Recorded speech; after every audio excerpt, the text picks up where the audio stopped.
আসসালামু আলাইকুম ভিউয়ার্স, হাজির হয়েছি প্রতিবারের মতো নতুন রেসিপি নিয়ে। আজকে আপনাদের সাথে শেয়ার করব নুডলস পাকোড়া রেসিপি।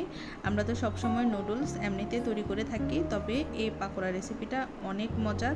এভাবে একবার ট্রাই করে দেখতে পারেন। চলুন তাহলে দেখা যাক কীভাবে ঝটপট তৈরি করে নিলাম। প্রথমে এখানে 2 কাপ প্রায় 2.5 কাপের মতো পানি নিয়ে নিলাম, আর পানিগুলোকে ফুটন্ত গরম পানি করে নিব। যখন ভালোভাবে গরম হয়ে আসবে তখন এখানে দিয়ে দিব 2 প্যাকেট নুডলস। এখানে 2 প্যাকেট নুডলস দিয়ে আজকে পাকোড়া তৈরি করব। আর এগুলোকে ভালোভাবে সিদ্ধ করে নিব পানি টেনে আসা পর্যন্ত।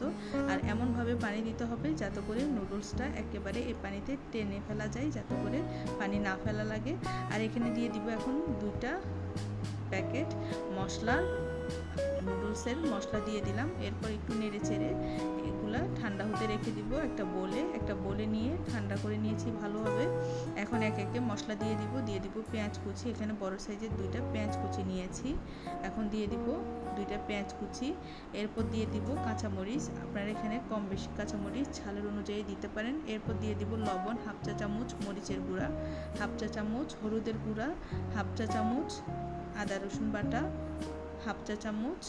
আর দিয়ে দিব ম্যাজিক মশলা, সাথে ম্যাজিক মশলা 1 প্যাকেট। আর দিয়ে দিব কর্নফ্লাওয়ার 2 চা চামচ, আর বড় 1 চামচ ময়দা না দিলেও চলবে, তবে আমার কাছে ময়দা দিলে মনে হয় বেশি ভালো হয়।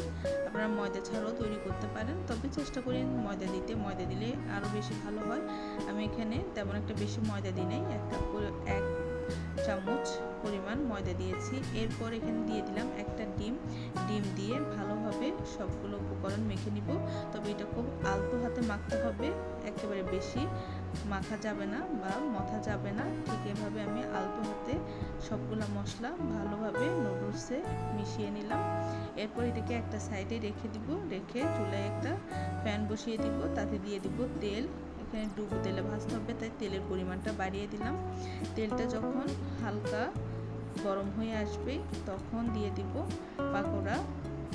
ঠিক এভাবে চাপটা করে করে নুডলসের পাকোড়াগুলো এভাবে বানিয়ে নিব।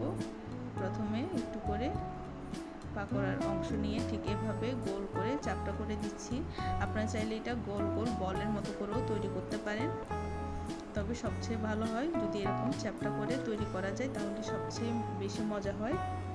এরপর একে একে সবগুলা পাকোড়া তৈরি করে দিয়ে দিব। আর আমি এখানে মিডিয়াম আঁচে রেখে পাকোড়াগুলোকে ভেজে নিব। হাই হিটে দেওয়া যাবে না, মিডিয়াম আঁচে 2 পিঠ খুব সাবধানে ভেজে নিচ্ছি। আর এটা ভাজতে বেশি একটা সময় লাগবে না, 3 থেকে 4 মিনিটের মধ্যে এটা ভাজা হয়ে যাবে। ব্যাস 2 পিঠ উল্টিয়ে ভাজা করে নিয়েছি। আর এরকম একটা কালার হয়ে আসলে তখন নামিয়ে নিব। পাকোড়াগুলা নামিয়ে নিচ্ছি, তেল ছেঁকে উঠিয়ে নিচ্ছি। কত সহজে মজাদার পাকোড়া তৈরি করা যায়। খুব সহজে তৈরি হয়ে গেল আজকে pakora recipe, noodles pakora recipe. আশা করি ভালো লাগবে এই ঝটপট রেসিপিটা। আর এটা অবশ্যই খুবই মজাদার একটা রেসিপি, ট্রাই করতে পারেন। খুব অল্প উপকরণ দিয়ে ঝটপট পাকোড়া রেসিপিটা। আশা করি ভালো লাগবে। আর ভালো লাগলে তো অবশ্যই লাইক, কমেন্ট, শেয়ার এবং সাবস্ক্রাইব করবেন। আল্লাহ হাফেজ।